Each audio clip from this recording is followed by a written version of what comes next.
எல்லாருக்கும் வணக்கம்ங்க. அனைவருக்கும் இனிய சுதந்திர தின நல்வாழ்த்துக்கள். இந்த புனிதமான நாள்ல 2 பேர்த்தோட சுதந்திரம் பறிபோக போகுது. சிக்காதீங்கடா, தப்பிச்சிருங்கடா. எங்க அம்மாவோட மினி காடனை போய் இவங்க முதிக்கிறாங்களாமா, தலைஞ்சு வர்ற கொழுந்து போய் கடிக்கிறாங்களாமா. அதனால ராஜமாதா இவங்களை புடிச்சு கட்ட சொல்லி உத்தரவாயிருச்சு.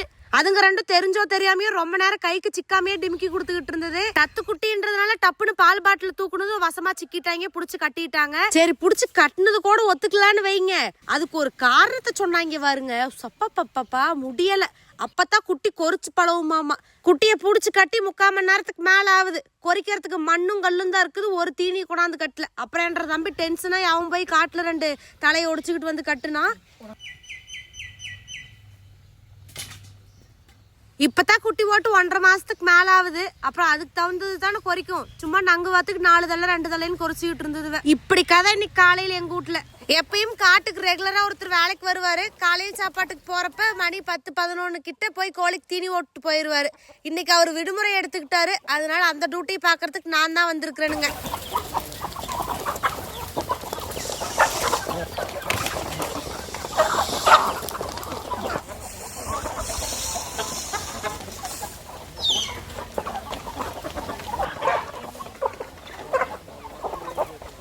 எப்பயும் காலையில் நீக்கி விடுறப்ப தீனி ஓட மாட்டோமுங்க. 10-11 மணி கிட்ட தான் வந்து போட்டு போவோமா. அதனால டான்னு அத்தனை மணிக்கு நம்மள எதிர்பார்த்துக்கிட்டு நிக்குமுங்க. வந்து துணிவால போட்டோம்னா அதுக்கு தகுந்தது பொறுக்கிட்டு போயிருமுங்க கம்முன்னு.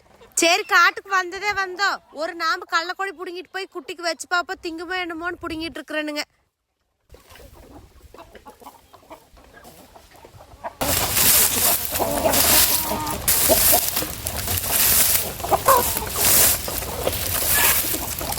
இந்த கள்ளக்கொடி போர் மேய்ஞ்சு கிட்டத்தட்ட 1 வருஷத்துக்கு மேல இருக்குமுங்க. ஆனா காவாசி போர் கூட முடிஞ்ச வாட்ட காணும். பிரவுனி சேர்த்து எண்ணி 3 மாசத்துல 2 புது ஆடு வாங்கிட்டு வந்திருந்தாங்க. சரி ஆடு வந்துருச்சுன்னா தீனி இல்லாம எப்படின்னு அவசரமா பக்கத்துல ஒரு வண்டி கள்ளக்கொடி வாங்கி மேய்ஞ்சு வச்சோமுங்க. அப்புறம் எண்ணி ஒரு 6-7 மாசத்துலயே அதுவும் சரியா வாய்க்கிலிங்க வித்து புட்டோமுங்க. மறுபடியும் ஒரு 6 மாசம் சும்மா தான் கடந்தது. இப்பதான் அந்த 2 குட்டியும் வந்திருக்குது. இதுவாது நிலக்குமா இல்ல என்ன பண்ணுமோ தெரியலீங்க. புடுகுன கள்ளக்கொடியை கொண்டு போய் கொஞ்சம் டெமோக்கு வச்சு பாப்போம். இளங்குட்டிவெல்லாம் பச்சை தீனி பெருசா விரும்பாதாம்மா, வரத்தீனியத்தான் போய் திங்க பாக்கும்னு அம்மாயி சொன்னாங்க. காலையில கட்டின பச்சை தீனி சும்மா ஒரு 2 பேருக்கு குறைச்சு போட்டு அப்படியே விட்டுருச்சுங்க. அதனாலதான் இப்ப மத்தியானத்துக்கு துளி வேலை கள்ளக்கொடியும் வர்ற வழியில கொஞ்சம் காஞ்ச தட்டை போர்ல இருந்து புடுங்கிட்டு வந்தனுங்க. 2ஐயும் கட்டி விட்டுருக்குறேன். ஏதோ ஒரு சுமாரா கடிக்குது. இந்த தத்துக்குட்டி வளர்த்துனா இதோ ஒரு பாடுங்க. ஆடு இருந்ததுன்னா ஆட்டுகளோட போய் அப்படியே மேய்ஞ்சு வளைவுக்கு, ஆடு இல்லாதனால மேய்க்கிறதுக்கு புடிச்சிட்டு போறதுக்கு நம்மளுக்கும் சலுப்பு. அப்புறம் அதுவும் மேய்ஞ்சு வளவறதுக்கு வெகு நாள் ஆகி போயிருது. இன்னும் சத்தம் குறை பார்த்துட்டு அவுத்து விட்டுற வேண்டியதுதானுங்க. இப்போ ஒரு 15 நாளைக்கு முன்னாடி ஹார்வெஸ்டர் ஆப் சீசனுக்கு வந்திருக்குது. நம்ம ஊருக்குள்ளதான் வெட்ட போகுதுன்னு சொல்லி இருந்தனுங்க. நிறைய பேர் அதை வீடியோ போடுங்கன்னு சொல்லி இருந்தீங்க. எத்தனை டைம் போட்டாலும் இந்த வண்டி வீடியோ எல்லாம் சலிக்கிறதே இல்லை ஏனுங்க? அப்படித்தானுங்க. 2 வருஷத்துக்கு முன்னாடி நம்ம ஃபேமிலிக்குள்ள வந்தவங்களுக்கு எல்லாம் இந்த வண்டியை பார்த்து பழகி போயிருக்குமுங்க. இப்ப லேட்டஸ்டா நம்ம யூடியூப் ஃபேமிலியில காலை எடுத்து வச்சவங்களுக்கு இந்த வண்டியை பத்தி ஷார்ட் அண்ட் ஸ்வீட்டா ஒரு சின்ன குறிப்பு மட்டும் சொல்லிடுறேனுங்க. அம்பிட்டுத்தே இந்த வண்டி பார்த்துக்கிட்டீங்கன்னா கரும்பு வெட்டுற வண்டிங்க. சுகர் கேன் ஹார்வெஸ்டர்னு சொல்லுவாங்க. முன்னெல்லாம் 5 ஏக்கரா கரும்பு வெட்டுறதுக்கு 10-15 நாளைக்கு மேல ஆளு விட்டு வெட்டிக்கிட்டு இருப்பாங்க. இப்ப இந்த சுகர் கேன் ஹார்வெஸ்டர் வந்ததுனால 5 ஏக்கரா வெறும் 2 நாளையில வெட்டிடுவாங்க. அதே மாதிரி நிறைய பேர் இந்த வண்டியை விட்டு வெட்டணும்னு நினைக்கிறீங்க. ஆனா 2 அடிப்பார் 3 அடிப்பார் போட்டிருந்தீங்கன்னா இந்த வண்டியை விட்டு வெட்ட முடியாதுங்க. கரும்பு சேதாரம் ஆகி போயிடும். 5 அடிப்பாரு இல்ல 4 அடிப்பாரு இருந்தா மட்டும்தான் இந்த கரும்பு வண்டி உள்ள போய் வரதுக்கு சௌரியமா இருக்குமுங்க. இந்த மேட்டுக்கு இது காடை அழிச்சு கரும்பு போடுற மாதிரி இருந்ததுன்னா 4 அடி இல்ல 5 அடிப்பாரு போட்டு மிஷினுக்கு பதிவு பண்ணிக்கோங்க. முன்ன மாதிரி இப்ப கரும்பு வெட்டுறதுக்கு ஆளுங்களும் சிக்கிறது இல்ல. 10 மாசத்து வெள்ளாமை எடுக்கிறதுக்குள்ள 12 மாசம் பண்ணி போடுறாங்க.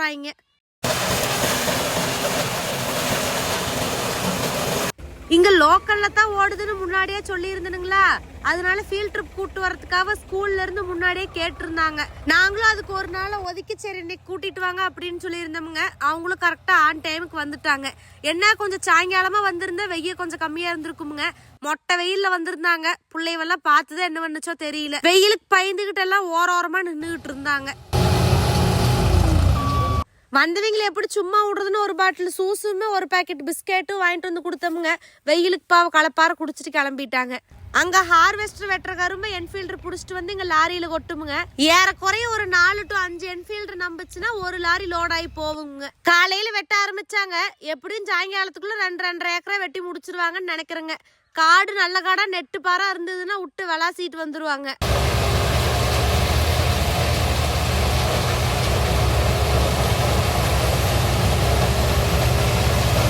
ஒரு வெள்ளாமைய எம்பிட்டு கஷ்டப்பட்டு பாங்கா பராமரிச்சு கொண்டு வரோம். ஆனா அதுக்கு தகுந்த விலையை கொடுக்கறதே இல்லைங்க. இந்த வருஷம் தர்பூசணி பழமும் மாம்பழமும் விலை இல்லாம சின்னப்பட்டு போயிருச்சு. எங்க காட்டுக்கு பக்கத்து காட்டுல தர்பூசணி பழம் தானுங்க 5 ஏக்கரா போட்டிருந்தாங்க. ஒரு டன் தர்பூசணி வளர்த்த 10 ரூபாய்க்கு கேட்டாங்களாமா. அது ஆள் கூலிக்கு கூட கட்டுப்படி ஆகாது. எப்படியோ இந்த வருஷம் விலையில்லைன்னு தெரிஞ்சு போச்சு. காட்டையா சுத்தம் பண்ணுவோமேன்னு கை காசு போட்டு டிராக்டர்ல தர்பூசணி வளர்த்தையெல்லாம் ஏத்தி விட்டு பக்கத்துல இருந்த குளத்துல மீனாவது சாப்பிட்டுமேன்னு கொட்டிக்கிட்டு இருந்தாங்க. எதர்ச்சியா நாங்க போனதை பார்த்தோமுங்க. சரி போய் ஒரு நட கோழி கள்ளிட்டு வரலாம்னு மொதல் நாள் வண்டியில போயிட்டோமுங்க. ஒரு 10 பழத்துக்கு மேலே அள்ளிட்டு வர முடியல. அடுத்த நாள் உஷாரா டிராக்டரில் பொட்டியை மாட்டிட்டு போயிட்டோமுங்க. சரி ஒரு 60-70 காய் எடுத்துட்டு வந்து போட்டோம்னா கோழிக்கு தினமும் வெட்டி போடலாம்னு. காய் ஒன்று அத்தத்தை பெருசு 2-3 கிலோ குறையில்லாம வருமுங்க. பக்கத்து காட்டில் கூட ஏதோ ஒரு டைம் வந்து தொலைவி இருப்பாங்களாட்டிருக்குது. இந்த காடெல்லாம் அப்படியே நட்டோம். ஒரு மெராஸ் கூட வந்து பொறிக்கவே இல்லையாட்டிருக்குது. பெரிய பெரிய காயே பொறுக்கு, குட்டி காயெல்லாம் பொறுக்கணும் ஒன்றுமே இருக்காது.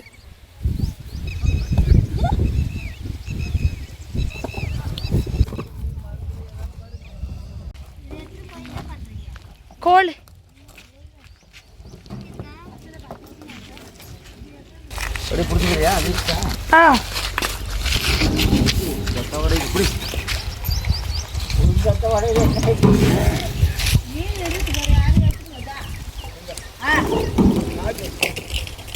தர்பூசணி பழம்னா நல்லா டேஸ்டா தானுங்க இருந்தது. இந்த இடையில தர்பூசணியில ரசாயனத்தை கலக்குறாங்கன்னு சொல்லி ஒரு புரடா விட்டுட்டாங்க.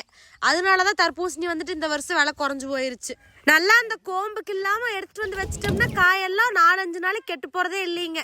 நாங்களும் ஒரு 4-5 காய் கிட்ட வீட்டுக்கு எடுத்துட்டு வந்திருந்தோம். நல்லா தான் இருந்தது.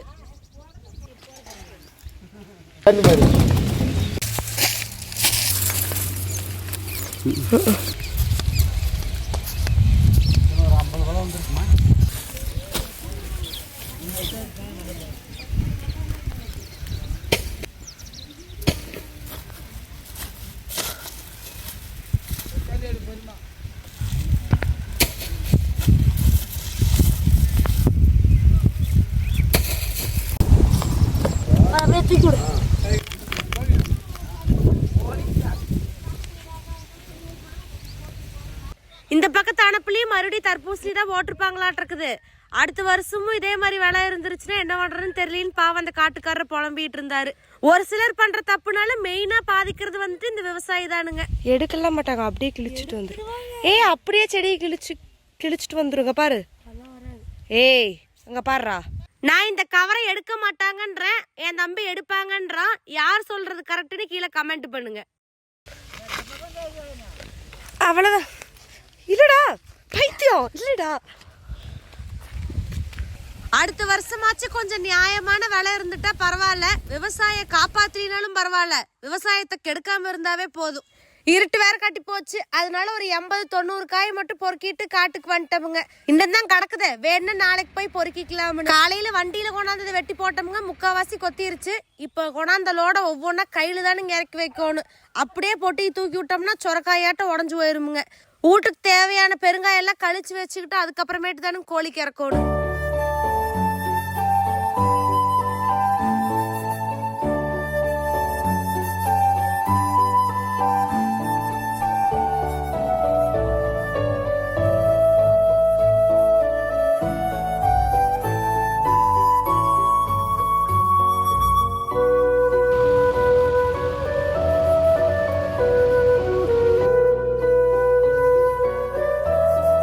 அடுத்த நாள் காலையில வந்து பார்த்தா உள்ள உணர்த்திங்கானா வெறும் ஓடு மட்டும்தான் காஞ்சு கருவாடா கிடந்தது. பாவம் கஷ்டப்பட்டு 3 மாசம் மழை வெயில்னு பாடுபட்ட அந்த விவசாயிக்கு ஒண்ணும் இல்ல. கோழி வச்சிருக்கிற நமக்கு வேணா ஏதோ ஒரு வாரத்து தீவன செலவு மிச்சமுங்க. அதுக்குன்னு ஒரே அடியே காலையில சாயங்காலம் 2 நேரமும் தர்பூசணி வளர்த்து போட்டோம்னா கூலிங் ஓவராகி போய் கோழியெல்லாம் மடையை போட்டுருமுங்க. அளவுக்கு மிஞ்சினால் அமிர்தமும் நஞ்சு அம்பட்டே. நேற்று வெட்டி போட்டுருந்தா தோலையெல்லாம் சுத்தப்படுத்திட்டு இன்னைக்கு ஒரு 10 பழத்துக்கிட்ட வெட்டி போட்டு போயிட்டோம்னா இன்னைக்கு இந்த கோட்டா முடிஞ்சுதுங்க.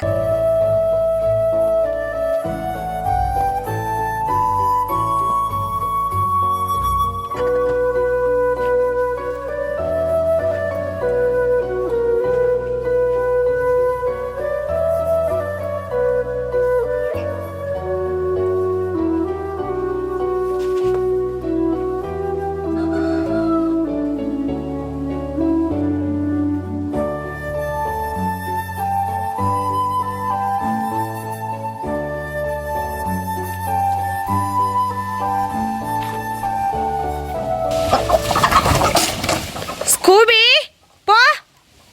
தெரியாதனமா அந்த பயபுள்ளையை வெளியே விட்டு சாத்தாம பாவமா இருக்கேன்னு உள்ள விட்டா கோழியை துரத்தியே சலிக்குது. பாவம் அது உள்ள தீடி திங்க விடுறதுல ஒன்றும் இல்லை.